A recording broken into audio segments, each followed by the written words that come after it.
Hey everyone, I am so excited. I am in the middle of Hampshire and I've been called out very early this morning to come out for lunch to meet my very good He called friend. me and said, can I come have lunch with you at the castle? I didn't call him. Look who's Stop back, it. Mr. Grant Cardone. Always good to brother. be with you, Mark. Always So good to be with you. Appreciate you Always being good, here. man. So firstly, how's the 10X World Tour going? Dude, it's been amazing. We did, Rome, Bucharest, Dubai, Singapore, Malaysia, Thailand, Maldives, and now we're Mykonos. I went to Mykonos. I went to Greece, which I want to go to Greece a bunch. Where's been your favorite? Does everyone ask you that? Where's your favorite? Well, of course, where I am right now with you, Mark. Right? I You know know, no. But and then now we're doing London this time, but I didn't go to the city this time. I came out here because I want to see the countryside. I want to see the rest of England, right? So I did London, I guess last year, and so we want to have the experiences of all of what England really is before you guys. This old stuff. Before you guys just let everybody take it from you, and. This old man is awesome. I mean, what do you think of this place? I've never 11 seen bedrooms. You living like a king, literally. Yeah. I And drove up. we had the falconry out here today, so the kids learned how to fly with birds. And Has it been for you? I know that you've spent much of your younger life and your middle ages through the middle working. Really my younger, hard. my middle. Yeah, sorry, So where you are now? Where am I now? Where you then? are now? You What is spent this? all What of is this? your younger career working really hard. Is it Yeah. nice for you to take some time, do this world trip, and just see, like, with your girls, with the Falcon Yeah, trainer yeah. today, Yeah, swimming in Greece? Yeah, this is something that I should have been doing along the way. I wasn't because I was scared. I didn't know, inappropriately so, by the way. I didn't understand finances. And what I mean by that is I've understood one part of finances, how to get it and how to keep it. I didn't understand when you have enough. We were talking about this. Yep. When you have enough, what do you do? When do you know you have enough? When do you know you have enough? Do you set goals? No, because you see the problem with that is nobody's written anything on any of this. The audience that would be interested in this topic is so small. Yeah. And they don't think they need help. The audience. Well, let's say a guy's got $5 million. He's got $5 million and he's got a house paid for. It's worth $5 million. He thinks he's on top of the world, man. Yeah. Compared to everybody he's hanging out with, he's like, I'm the freaking Mac Daddy. Could he have done this trip you've just done, Mr. 5 Million? Yeah, he could. He'd be sweating every day. He'd be like, God damn, I'm going through money right now. Shit. I hadn't sweat one time. This probably won't be a popular show that we're doing right here because of what I'm about to say, but the popular thing to do is for me to have empathy with everybody and understand what it's like to live on a budget. Yep. The guy, Jeff Bezos is living on a budget. I mean, he cannot just do space travel. Okay. His goals have gotten so immense now, though. He's still concerned about money. Like, there's always going to be some concern about money. The difference is Jeff is in a position now, Mr. Bezos, is in a position now to say, hey, man, I want to go for this anyway. And because he knows Amazon's going to keep working, it's going to keep providing him. So he's able to take these risks over here because he's got this machine. So is that his version of keeping himself broke at billionaire level? Well, yeah, probably. Like, but again, it's easier to take those risks when he knows I have this machine, this renewing energy, right? So this trip, we were we flew into Greece, and I had picked a place for us to stay at online. And we got there, and I didn't like it. I knew when I got there. I told my wife on the way flying in from, where were we? The Maldives. It was like a 10-hour flight. Yeah. And we fly in. I get to that. I told her on the way out, I said, I think there's a real good chance we're not going to like this house. Okay. And we got there, and I'm like, I hate this place. And it was beautiful, man. The view's great. The pool's beautiful. But I just didn't like it. I didn't want to. And I had a non-refundable on it. We had already paid for the 4 or 5 days. And I'm like, I want out of here. And the guy's like, they're going to keep your deposit. I said, I don't give a fuck what they're going to keep. I ain't staying here. They're not going to keep my experience. They're not going to keep my life. And in that was really for the first time in my life, I understood the value of money. Not to be able to pay for it, but to be able to pay for it and walk away from it. Wow. And say, okay, I am no longer going to have bad experiences in my life because of money or because I paid for something. We talked about the couple that they were breaking up and they had already bought the trip together. They hated each other's guts, but even though they knew they were going to break up, they went on the trip anyway. Yeah. That's insane, dude. Because they're like, look, you already lost the money. Yeah. So I don't know what your question was. What was my favorite place? Just how's the 10X tour going? Dude, it's amazing, dude. We got fans all over the world. We got friends all over the world. People that don't know us, when we go into their places, they're like, dude, who are you? Who are you guys? You have fun? I saw a guy in Greece with a Greek sell or be sold. Yeah. Amazing. Yeah, crazy. Like people that know us and don't know us, or we're loving people from Dubai to Greece to Maldives, everywhere we're going. It seems like people have the same interest. How do I make more money? How do I have more time? How do I spend more? How do I have more fun in my life?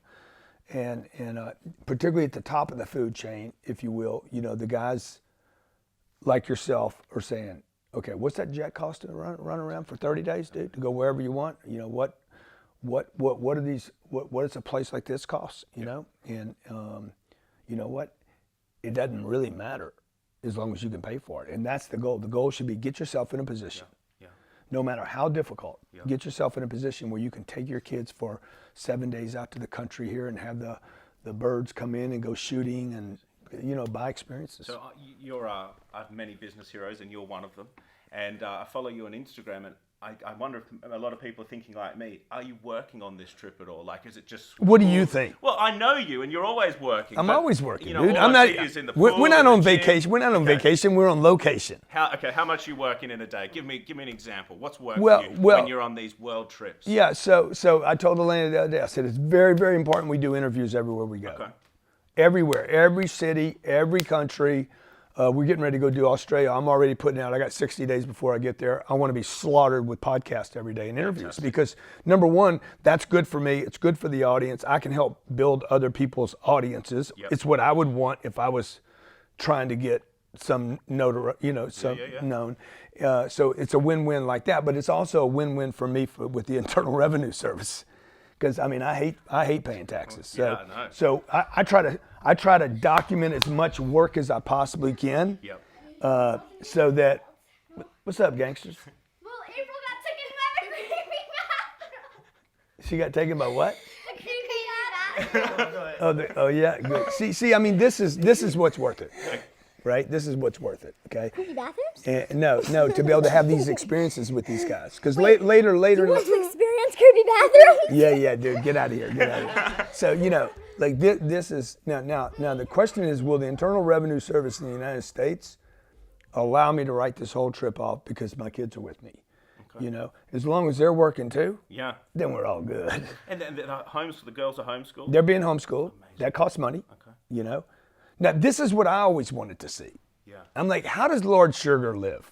I don't know the dude, right? Like this.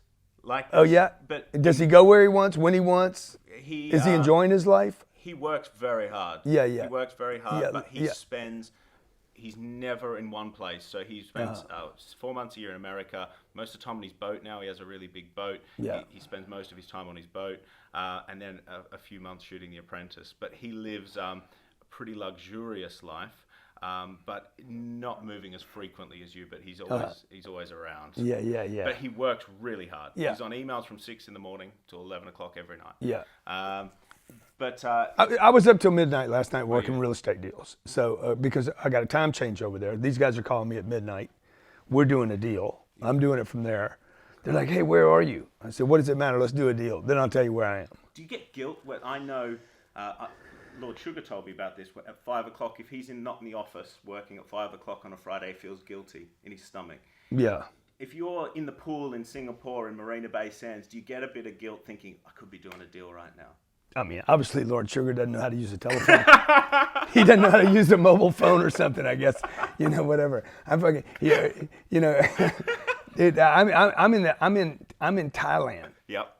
We're in this swimming pool. It is the nicest swimming pool I've ever been in my entire life. Four Seasons, Ritz, I don't care where you've been. This swimming pool, I would go back just for this one pool. Okay, in Thailand. Yeah, and I'm doing business in Thailand, looking at the view of these mountains that come up out of these little islands that pop up 300 feet up out of the ocean. And that's my view while I'm working deals. So I'm sorry that Lord Sugar doesn't know how to use a mobile device and an Instagram account, a Facebook account, a Twitter account, a LinkedIn. I'm sitting there freaking writing articles in the swimming pool. Yep. I'm just thinking what he'd be thinking. Sorry, little sugar man.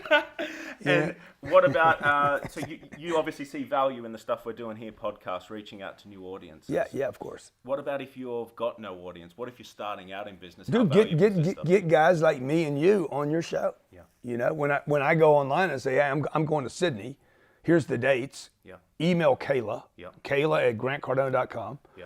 Tell her you want to do a podcast with me, then do it. Yeah. You know, I think I have 9 of these Friday. Wow. And did you get sick of answering the same stuff over and over? What is it? What do you see someone and think that one's shit, this one's good? Of course. I mean, some of them are shit, right? So not this one. This one's obviously the best one you'll do all week. Yeah. And so but you know what? All of them, I learned something out of all of them. Okay. Like I was doing one the other day, and I could tell the person, you know, and I used to do this, and maybe I still do it, but this person was so connected to the question that she really wasn't able to have a conversation with me.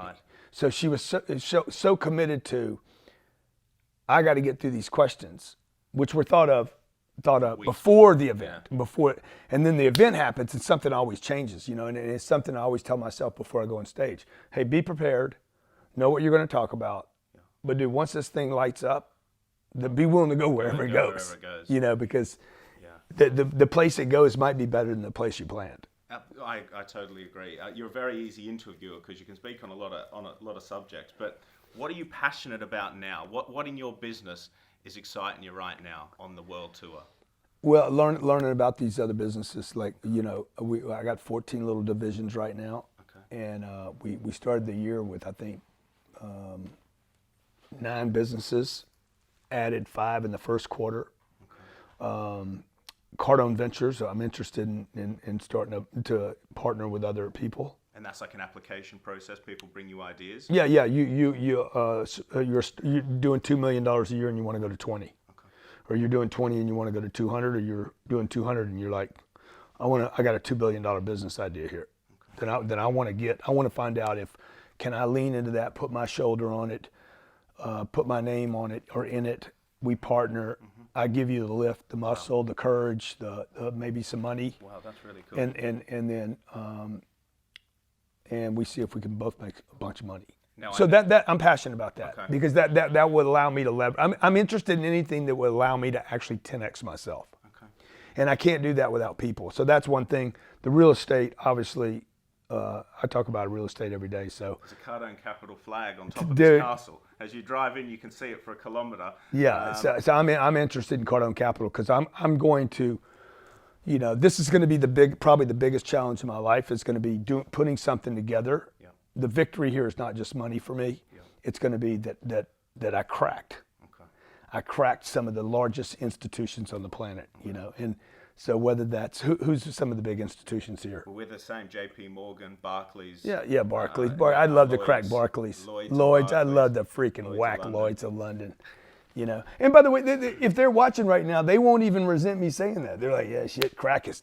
Okay, because if they come by something, let's say I build a $10 billion real estate fund, and they're like, you know what, we're going to pay you 13. Yep. We're going to pay you 10 and a premium. Yep. They can do that, but. So the financing game works where they can pay me a premium. They'll wash it out in the other deals. $700 billion worth of deals they have. You won't even see it. Yeah. They need it anyway to give them a lift, okay? Because they need to go report to their shareholders, look what we did. We had a big lift. And that's where they won't resent me. I solve a problem. They don't mind paying for it. Interesting. How have you noticed real estate changes around the world on the 10X tour? Because I've been in the car with you, and you've always like, is this a good area? Is this a bad area? This feels like a bad area. Yeah. What did you notice when I was doing that? You're like, was that spot on? And you were spot on. Every time. I mean, literally like hundreds of feet. I'd be like, dude, but this is not a good vibe. How much is like, a house here? And I saw you in Greece on the quad bike and stuff, and you're like, yeah, you shouldn't buy a house here, but I'm going to do it, you know? I was in Mykonos, and they want to sell me this and sell me that. I'm like, there's one house I'm interested in here, okay? And I said, that house right up there on the hill, I gave them the address, I'd Google it, and they're like, oh my God, that's the nicest home in all of Mykonos. So that's the only one I'm interested in. But you do this with people as well. You seem to have an instinct, like a yeah, well, you do anything enough, right? Like I've looked at so much real estate, Like we'll look at real estate while we're here. We looked at it in Greece. We looked at it in the Maldives. I mean, any piece of real estate I look at is value. It's a valuable lesson to me, right? Just because I didn't buy it doesn't mean it wasn't valuable. I stored in my inventory, my mental inventory. That piece of real estate cost this much money. It did that. This is what people pay for it. Like that becomes a point for me to bank off of when I go buy something. So same thing in London. Same thing what's happening in retail. That conversation you guys are having with me about how retail's falling apart here. Yeah. And people are the same way, dude. Yeah. Like once you meet enough thieves, You know the good people. once you meet enough, people that betray you, they all kind of got the similar vibration. Yeah. They start looking the same. Yeah. They start sounding the same. They do and don't do some of the same things. And then if you start trusting yourself. Okay. And how long did that take? Is that something you've always had, or you've got it through experience? Well, that's something I've probably always had. I just didn't trust. Now I trust it. Okay. Because I think you're like a bit of an OG. You're a bit street, and it makes you wise in business. You know, when you've come up, you know, we've got very similar backgrounds. We weren't very wealthy, been through some darker times in our life. Those experiences help us in a way with that gut instinct. This is a bad guy. This is a good guy. This is a good deal. And that's some stuff you can't learn in a university that we've got. But you've got a sixth sense for property. And I notice that driving around with you. So what's next? What is inspiring you? What are you going to do when you get back to the States? Are you going to start another world tour? You got other? We'll do one annual, regardless of what you see online. There's one major 10X growth conference every year. Okay. So we'll do that in Vegas this year. It'll be in February next year, 2020. Great way to start the year 2020. Yep. People are probably not worried about that now. The Cardone Capital thing, we think that becomes a $10 billion fund, maybe $20 billion. It's going to be big. It'll be the biggest thing I've ever done. Okay. And then the third thing that the ventures piece is if we can find the right partners, the right people that are willing to not just have us assist them, but be willing to be assisted, right? Not everybody. A lot of people want partners, but not everybody really wants a partner. Yeah. Some people just want to run their deal into the ground. Yeah. You know. How do you deal in partnerships with business partners? People. Well, I have a partner in Orlando. I've been a partner with him for 22 years. I mean, he sends me a check. You've got the new deal with Frank Kern. Yeah, me and Frank did a business. He's a partner. I mean, he makes decisions. So like, I don't want to make the decisions. I want to be that guy that pushes a little bit, boom, and the thing takes off. Any follow-up books to 10X? You got any other books in the works? Yeah, I should. I don't want to write another book, but I should write up some follow-up to 10X. Mate, since I've met you, I've read all your books. Yeah. Oh, that's awesome. In the last 6 months, and it's been an eye-opener. Yep. The best thing about your audiobooks is you read them yourself, which I couldn't believe that you actually read your own audio. Well, and I didn't really read them. Just so you know. I could feel you going off piste. No, I'm reading it because I write the book, and then about 4 months later, then I do the audio. I'm reading. I'm like, oh man, I forgot to say this, and I forgot to do that, and I forgot to write that, and I left this out, and then I just start. I can't help myself, and so what should take like 2 hours to read ends up being like 18 hours of content. So I love my audiobooks. And so how's Jared and the team going? They're rocking, man. Yeah. They're rocking without me. So, you know, that's a sign of building a good team. What kind of boss are you? Are you checking in frequently? Are you on the Skype, on the Zoom, making sure? Whatever. I just call them up. What do you need from me? Okay. What do you guys need from me? And mostly it's promo. Okay. So again, why I make a good partner is because my job is to promote. My number 1, 2, and 3 job. Okay. Number 1 job, promote. Number 2 job, promote. Number 3 job, promote. So you follow my Instagram, Facebook, Twitter, LinkedIn. Non-stop. Dude, my number 1, number 2, and number 3 job is to promote whatever I'm doing. Do you ever get up and just think, today I can't be bothered? Like, I don't want to create videos today. I asked you the same thing about Cardone University. Yeah. There's literally years of footage on there. Are there days you think, no, I'm not going to film myself in the gym today. Not going to film. Dude, I bitch every day. Every day I complain. And then once you and then I do it. Get rolling. I do it anyway. You were coming up here today and say, God damn, Mark Wright's coming up here. Oh my God, man, I just want to hang out. But you see, it's like commit and then do it. Like I have built this muscle that working out in the gym. Yeah. Okay. Like once I commit to do something, it doesn't matter what it is. Okay. You know, when I was 25 and I quit using drugs, it's like When I finally quit and I could put a couple of days together, it was all over. I said, I'll never do drugs again. It just will never happen again. When I commit to the gym, when I commit and I'm like, I'm going to do that, it's all over. That's why I make a good partner. Because once I commit to something, You're in it. I'm in. Hey, Grant, you're going to go, I'm going to start working out in the gym, right? Well, I've missed maybe, in 10 months, I've missed maybe 4 days. And do you? And it shows. I'm almost as in good shape as you are. It's you know? looking, you're nearly there. By the next trip, Right, the next another trip. I'll have you'll Mark. get as many I'll girls have as me. It's, I'll have Mark Wright abs. Those aren't girls you got. Those are freaks. do you? Those are freaks, dude. We said not on this podcast. Those are freaks, dude. What about Okay. self-improvement? And they're visitors too. Okay. That's a This prostitute, actually, dude. I was like, today we're gonna behave. We're not Okay. gonna talk about. That's not a strippers, girl, that's a prostitutes, prostitute. My love life. Yeah. We did pretty good. Okay. 20 minutes. Okay.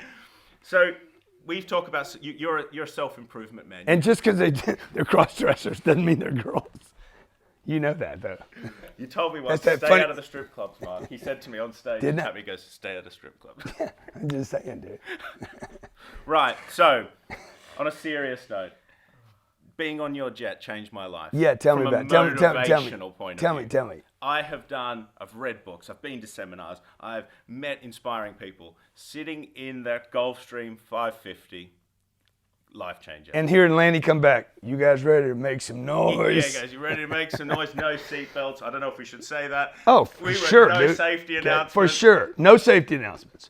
When I bought the first jet, I told the pilots, I said, never make an announcement. If you got to give me an announcement, like put it on a little index card, whatever. If you got some kind of regulation that says you got to do that, I said, if you ever do that, you will be fired on the spot. Don't give me an announcement. Don't warn me about what could happen. It's all bullshit anyway, dude. You're at 51,000 feet going 700 miles an hour. A seatbelt is not going to help you. Yeah. Okay.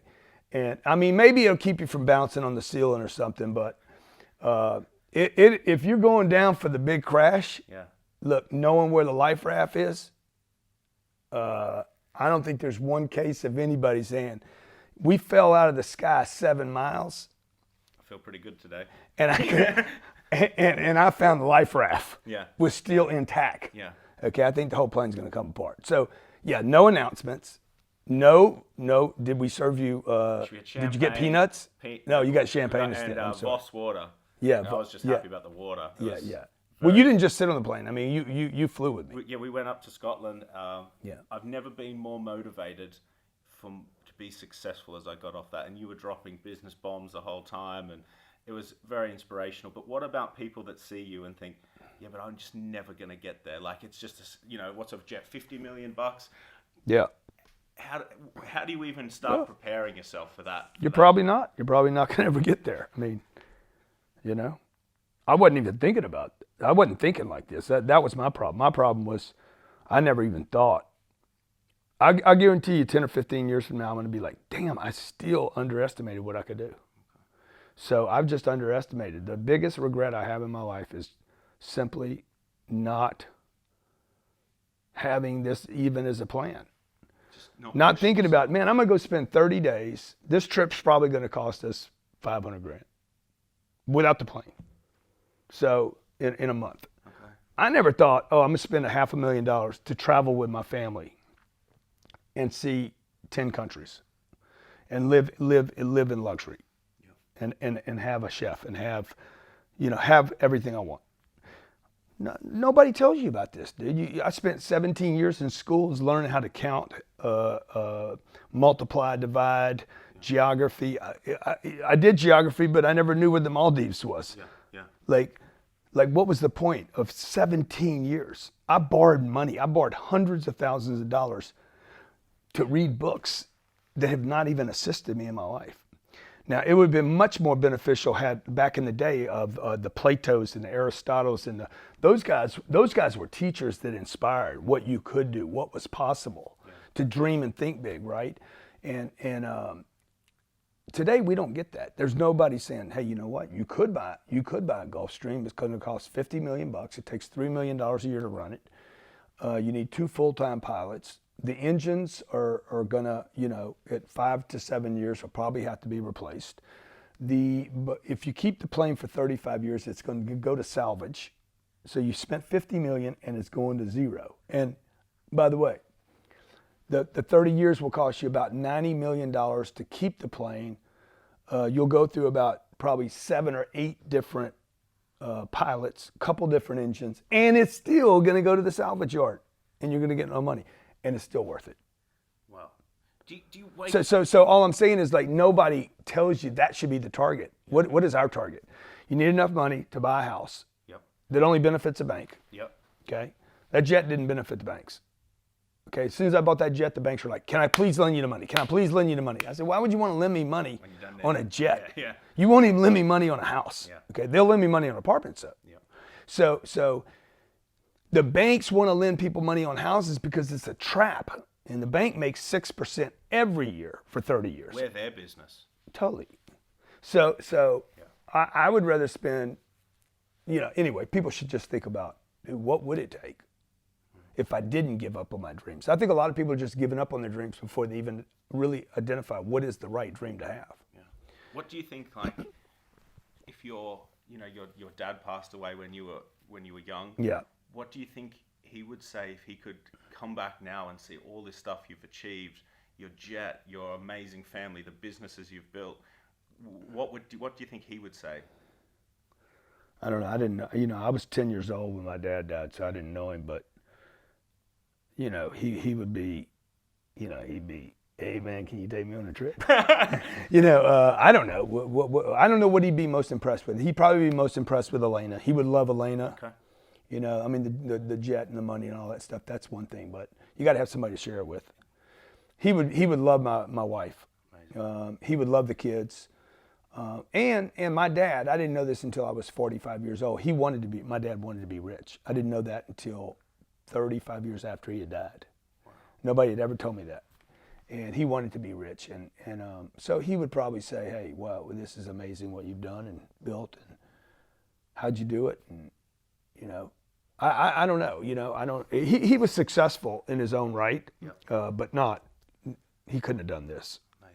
Amazing. And you so, had some family at 10X in Miami. Was your sister? Yeah, was my there sister, yeah. On the second and third day, I saw her there. Yeah. And I mean, because I feel proud of you sitting in Miami going, how do you, this is insane. Yeah, 35,000. 30,000 people in one room to watch one guy.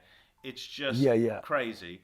I felt proud of you. So thank you. That's where that question comes from, because I thought when you like that event, I was doing that event, and a guy named Bill Zanker was there, and somebody said to Bill Zanker's one of the top promoters in the world. Bill didn't promote this event. He came to see what we had put together, which is a really cool trick about how to get attention of people in power. Yep. The way to get attention of people in power is to do something they hadn't done. Yep. And then they're like, "How'd you do that, man? I want to check that out." So he comes in. He's been promoting Tony for years. And somebody said to him, "Only Tony and Grant Cardone can fill a room up this big." And Bill says, "Tony's never done this. Tony doesn't promote his own events. That was our room. That was my customers. That was my audience. That was my 12 months of me and my team promoting an event to where 50 people from 50 countries came to spend 3 days with us." So when Snoop Dogg got out of the car with me, he's like, "Who are you anyway, man?" Like, who does this? Steve Harvey. "Dude, how did you get this many people here, man?" Yeah. This isn't Jay-Z and Beyonce. I didn't even know who you were before this. Right? Not for an hour, for 3 days during Super Bowl weekend. Yeah. So and everybody told me not to do that. So there's that event was such a proud event for me. I don't think we'll ever do one that big again, just because they're extremely hard to manage. But that event was, we knew we had sold 34,000 seats. I saw the receipts on the 34,000. I mean, I knew people had paid for the seats. Friday night, I'm going to sleep thinking, it started Friday. No, Thursday night, I'm going to sleep because it starts Friday. I'm like, dude, I wonder if anybody's going to show up. Wow. I still have uncertainty about everything, So I think that's a really important thing for people to know, that even though you're winning and doing well, you're still gonna have to meet yourself and have uncertainty. And when you finally crush through it and say, "God, wow, we really did it," it makes you feel good, and it empowers you, and success makes you I think success is actually it might be the best cure for any kind of mental disorder. Okay. Because when you're successful, you know it. When you're winning, man, time goes by fast. Self-belief picks up. Dude, self-belief. You feel like you look better. Yeah. You know, you feel like you got more energy. So I just think success in this message about you can do it. You could maybe have a plane. Dude, you got to stack some cash to do a plane. Don't give up on it, but I'm telling you, like you got to change your math. On the last day, the event finished, we went out on the street and I was in the line for Ubers, which was just like the most insane line. Anyway, you came out with a police escort and there was people, as far as I could see, screaming, like losing their mind. Yeah. People were crying. And I was like, this guy has had an effect on so many people. And it's really incredible to see. Yeah, and that's what I was telling you at lunch. I'm like, you know, we didn't make as much money on this event as we did a smaller event. Yep. We made more money on a smaller event than the bigger event. But the brand lift from putting that many people in a room, pulling that off. It was insane. One thing that we're seeing here a lot in the UK is through social media and stuff, people, to come back to self-belief, it's so low. Yeah. You know, we've got young kids committing suicide because of things that are going on Facebook and social media, anxiety, depression, all of these things at record levels. If you're a young kid, you're a young business person starting out now, how do you get that Mark Wright, Grant Cardone self-belief and energy and get yourself to a level where you can start to be successful? Yeah, look, I would just tell you, number one, don't use drugs. Yep. And don't use any drugs. Don't use the drugs that they're prescribing by the doctor. Okay. You know, it's my belief that the reason we have so much depression in this country is because, not just this country, around the world, is because depression is not something. I know I'm going to get a bunch of heat on this. We can stay off it. No, I know I'm going to get a bunch of heat on it. That's fine. Bring it on. You don't know what you're talking about, and I've been through this. So I've been labeled everything. This was not happening 50 years ago. You did not label people bipolar, depressed. There's a label for everything today. Work addiction, sexual addiction, which I'm sure you have. What else do they give you? Drug addiction. Like, if you're a drug addict, ADD, ADHD, bipolar, ADD, BDD. Like, dude, they got a D for everything, right? Abandonment disorders. You got a disorder for everything. And all this stuff is like out of your control, supposedly. Well, I remember I went to a treatment center for drug addiction and they said, dude, you don't even have a choice in this matter. I said, huh? I said, bro, every line I snorted, I had a choice. Yeah. Okay? Yeah. I actually had to go out of my way to buy it. Yep. Knew it was illegal. Yep. Laid it out, chopped it up, went and hid to snort it up, wiped my nose, all that stuff I did. It was complete free will the whole time, right? So and stopping the drugs was also my free will. So they told me that I was a drug addict and I would never, ever have the ability to stop by myself. Well, I did stop. And when I left the treatment center, they gave me another drug. They said, we want you to take phenobarbital so that you're... I said, dude, I didn't come here to get on another drug. I came here to get off all drugs. So the prescription drugs that are in everybody's medicine cabinets, go to your grandmother. Your grandmother's got antidepressants, okay? The average household in America has I think 16 different labels in the average household behind that medicine cabinet. So the labeling is causing depression, okay? The social media stuff, the comparison, okay, whatever. People have been comparing themselves for years. I had the falconry guy over here today. He's like, look, these birds, he brought 10 birds over here. He says, you need to understand that 1,400 years ago, what was the king, he told me? The guy that went out twice a day? Henry VIII. Yeah, that guy. He was a rough dude. He was a rough dude. You know what? Whatever, dude. They were all rough, dude. And maybe you guys need to get back to being rough. Yeah. You know, when you were getting stuff. Yeah. Right? So what he said was these birds, man, everybody had these birds, you know? And I'm like a dog? He's like, no, these birds, man, these birds were like Ferraris.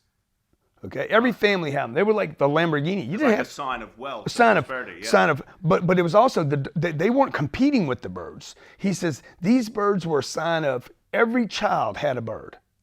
The bird was the companion to the child, and the child's job was to make sure the bird could go hunt.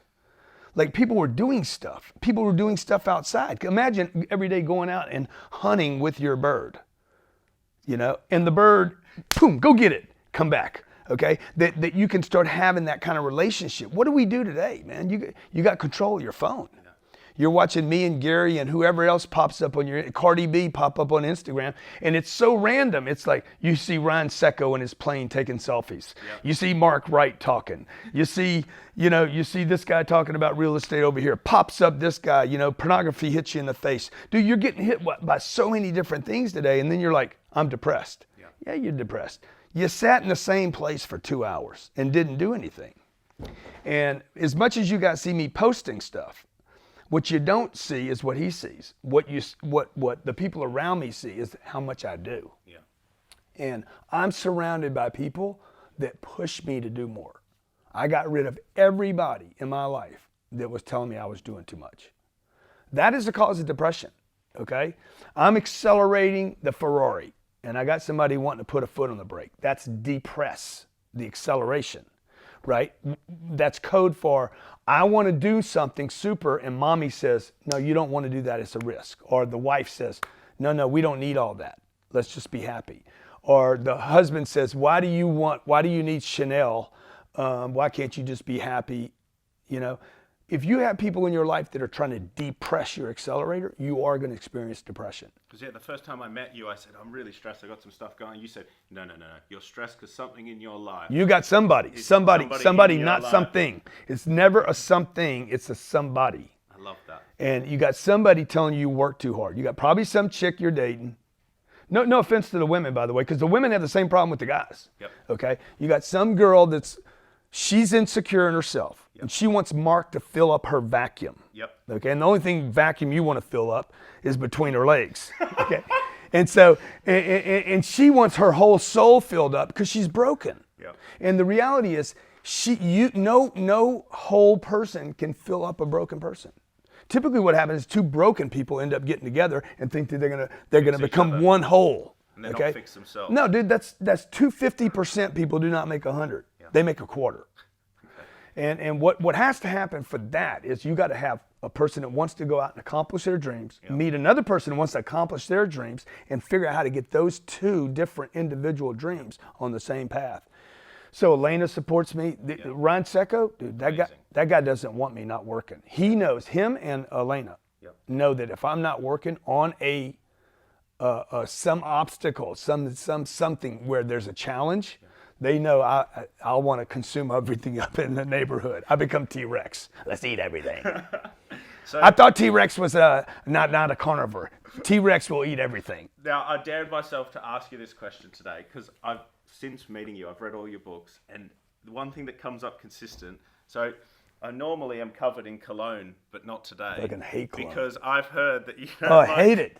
Cologne. And I watched you in that amazing hotel in Dubai, and you got the soap, and you said, no, I need some other soap. Dude, what soap was that? Hermes. Yeah. I go to what's the name of that hotel that we were at? The sailboat hotel. The Burj. The Burj. The Burj. And by the way, I would never stay there again. Terrible. Actually. Terrible hotel. Yeah, terrible. Layouts are bad. Because people save their whole life to go to that. Yeah, that's ridiculous. You're going to be nothing but disappointed there. Really? Okay. I knew it when I booked it. But I said, hey, I had to have the experience, okay? Now, the Hermes, when you walk in the hotel, when you walk into the rooms, they got Hermes soap, okay? I've never been that dirty that I need. Now, I know some people over there, they skanky, man. They got some people over there. That's a desert, man. I'm like, what's all the cologne for, man? Like, why? Like, we're in Singapore. I'm like, that dude needs cologne, okay?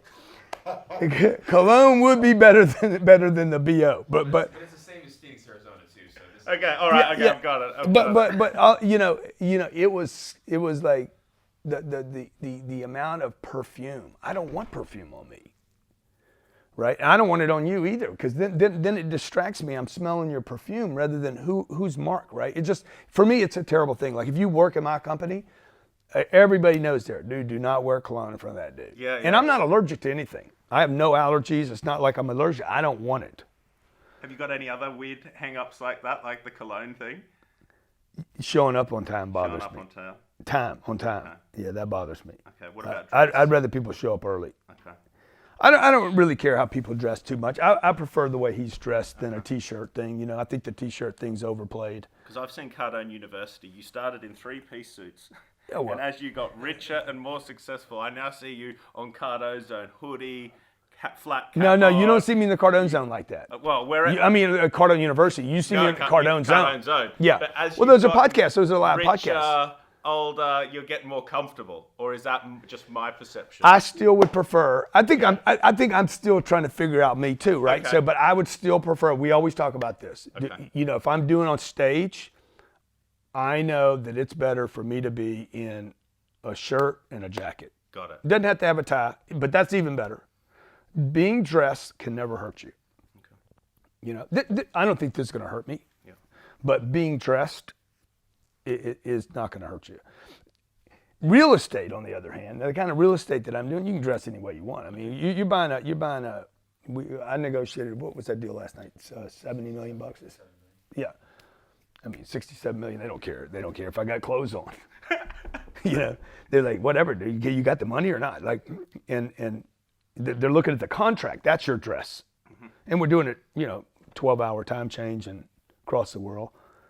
Okay. But that's what people should be trying to get in a position to. If you need to dress in a church uniform until you get there, you should be willing to do it. Yeah. Do whatever it takes to get yourself in a position to. Because look, I have this saying about EED. Should I tell them? Tell us. EED. You know my EED formula? Tell me. EED. We've talked about all the naughty things I do, so I could have the EED. I have this belief that, I'm not going to get into it, but everybody's got to do what they got to do. Okay. To get where you want to be. Okay? Without breaking the rules. Yep. Breaking the law. Yep. Putting yourself in jeopardy, hurting anybody else. Then you figure it out. What does EED mean? Whatever it takes. No. That would be WIT. Tell me again. EED. EED. EED. Ryan, help me. EED. Okay, I'm feeling like it's. If you guys know, comment below EED. You gonna throw this on YouTube? You get a bunch of comments. Okay. What does EED mean? Okay. So, what's the biggest difference you noticed around the world? People the same everywhere. Are they? Okay. I mean, cars are dirtier in Mykonos, but other than that, a lot of dust in Mykonos. I don't know where all the dust is coming from, but. Dude, people are the same everywhere. People want to do better. And everywhere people have excuses. In Greece, they blame the government. Yep. In London, they blame Brexit. Some of you probably blame Trump for visiting the last couple of days. I'm sure some of you had a bad week. What are you guys Trump's blaming in America? What's your excuse? In America, the liberals blame it on Trump. Yeah. The conservatives probably blame it on Trump too. Everybody's finding something to blame it on. I mean, in America right now, you can't really blame anybody. Things are pretty good over there. But the condition for most people hadn't changed over there. Okay. Things are not getting better for Americans. Okay.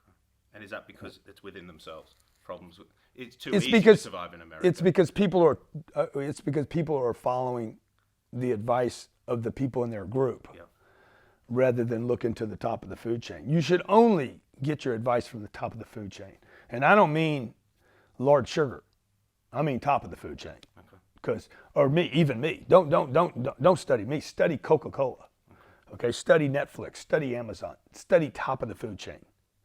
Okay. Don't study people, dude. Study people. Study companies that are making moves that are so massive. And that is where the individual has gotten stuck. You guys are, we're watching people on Instagram that don't even have a business, giving business advice. We're going to events where the speaker might not qualify for a lease on a car, giving advice on money. You're listening to a financial planner, your family's financial fund planner. A guy's never made more than $100,000 a year, and he's going to give me advice on what to do, how to prepare my life when I got a $300 or $400 million estate, much less $1 billion. So you got to go to the top of the food chain. That is typically somebody that has done thousands of times more than you have. Do you still study yourself? Do you still try and self-improve yourself? Who do you look up to? Absolutely. I mean, you know some of the courses that I've done, and some of the time that I take off, sometimes months at a time, just to go work on myself, to look at what am I not seeing. Okay. I'm not. When I get education, I'm not looking to add a piece of education first. I'm looking to remove blocks, and false data. Calculations I've been using for years that might have got me here, but won't get me to the next place. It's really what the 10X rule was about. The 10X rule was really about, hey, why am I working so hard, pushing so hard, and I'm exhausted? You know?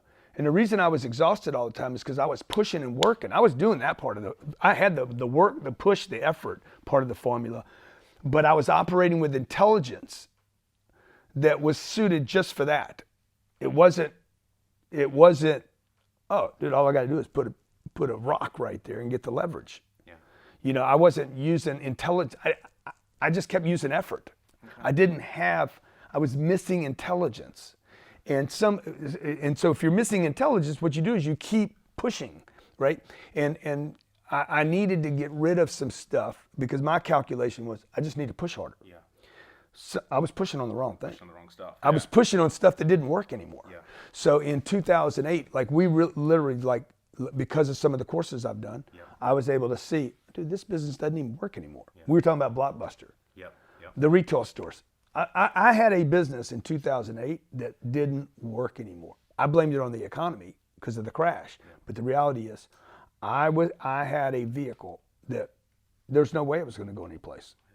So who does Grant Cardone follow online? Who do you look at on Instagram that's inspiring you right now? Let me see. A lot of us. You got my phone? I don't know. I don't really look at much. Okay. You know. You still reading? Oh yeah. Like when I got in this place, man, I see all the books. Maybe you can do some B footage of the books, but I was like, oh my God, man, how many great books there are to read. They could be hundreds of years old. You know, it felt like a real spiritual moment walking in this house and seeing the history here and how proud the people are, the family that created this piece of land, this parcel, and held on to it for so many years. But the books, these old books, and just start scrolling through them and looking for some wisdom. So, well, thank you for making time for us on the 10X tour. It's always a pleasure to see you and keep inspiring us, mate. You got it, brother. Appreciate it. Okay, thank you.